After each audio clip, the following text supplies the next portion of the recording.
I know I've reiterated this a lot on my channel over the years, but I unfortunately sold a lot of my old game consoles until I turned 17 when I got my first job at Universal Studios working at Dudley Do Right's Riftsaw Falls for about a week before they shut it down. That's another story.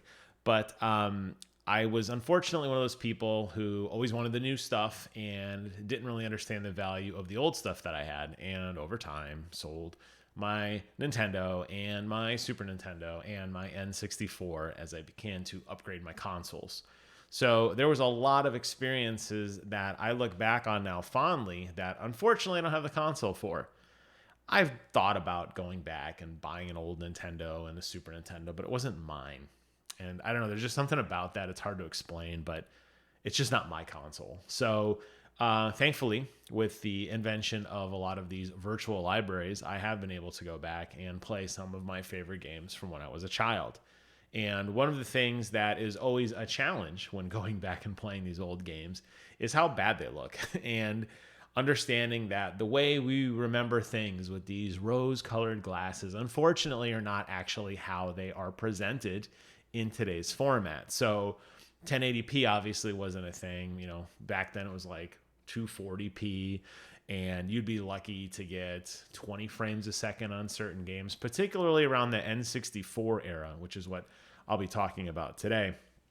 But the idea was like, it was so awe-inspiring that you were in a fully fleshed out 3D world that things we take for granted now, like a 30 or a 60 frame per second experience with long draw distance and not a lot of pop-ins and smooth transitions from scenes or smooth overarching game flow experiences, they didn't really exist. We didn't review games back then that way because we didn't know any better. Looking back on them now, yeah, some of those games are pretty rough. And yes, they will always hold a place forever in our hearts. But when you compare a game that ran like Legend of Zelda Ocarina of Time, obviously one of the greatest games of all time, an absolute classic, amazing story, character creation, not that you actually created your character, but the characters that existed in the universe, I guess I'll put it that way. The lore of the universe, the upgrade system of finding weapons and taking them into dungeons and beating certain dungeons, the progression, the music, etc.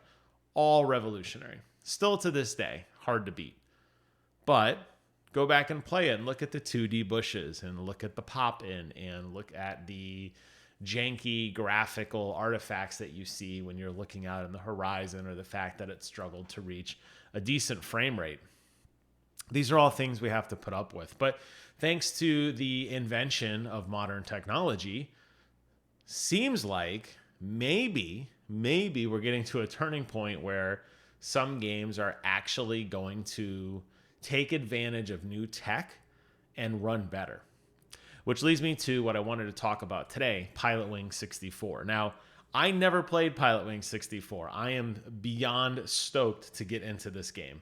And it's coming out for the Nintendo expansion pack collection of games. I believe it's like next week. It's like October 12th or 13th or something, just a few days away.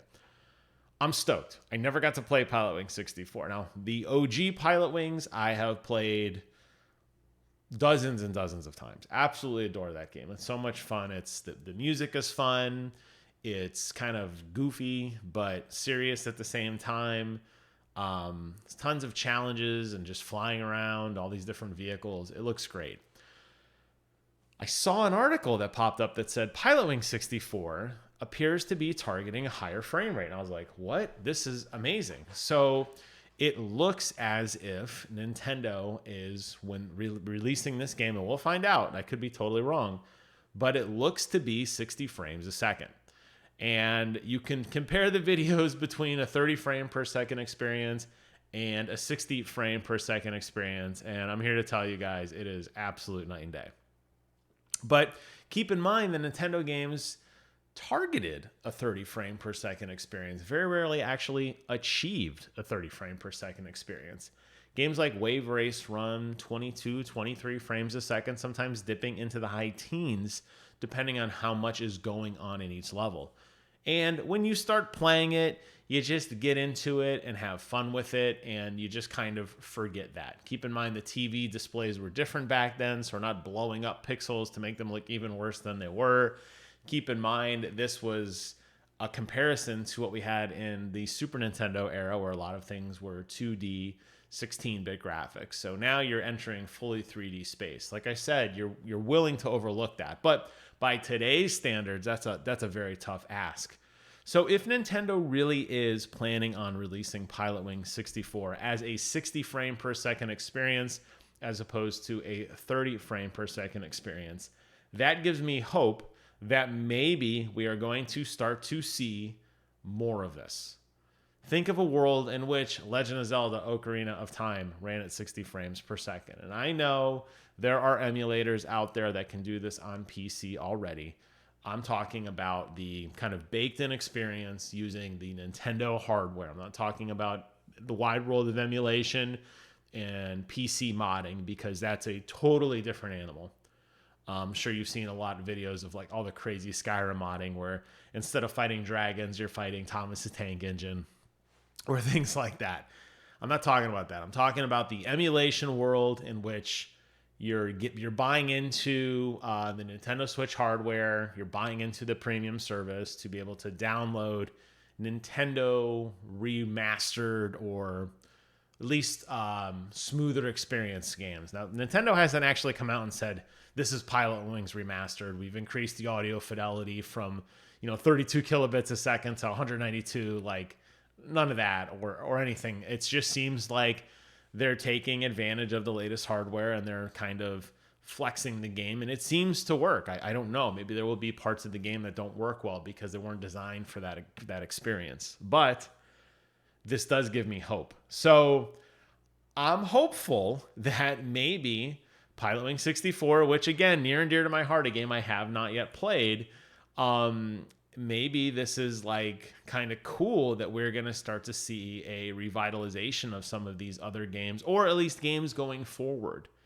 If that's not the case and Pilotwings 64 is a one-off and there's just whatever reason why it runs the way it does, I guess we'll just have to accept it and say, okay, well, I guess it's better than nothing.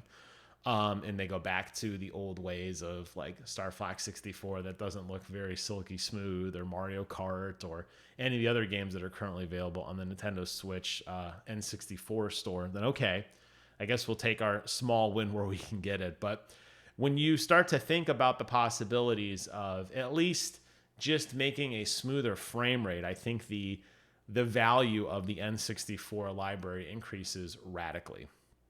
I think you play an old game like F-Zero and look at how smooth that was, designed for that. And think of how that would look on some of the other games like Mario 64. And then ask yourself, would you be willing to go back and play older games again because now they look smoother than they did in the past? I know I would. As somebody who was always wondering what to play next, sometimes the right answer is stuff from the past.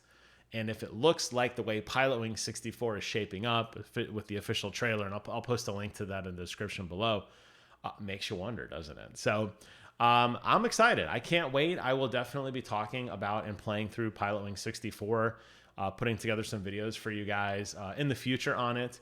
I still owe you a Cyberpunk 2077 re-review, and I am still limping my way through Sifu. So I've got some reviews coming up in the next couple weeks. But for now, I just want to say that I am very, very excited for Pilotwings 64. And like many of you, I can't wait to dive in and see if Nintendo found a way to make it look really good. Remains to be seen. So that wraps up today's video. Just some thoughts on old emulation and maybe a glimmer of hope in the future. Remains to be seen. Thank you guys so much for watching. Take care of yourselves. And until next time, I will see you guys on the other side.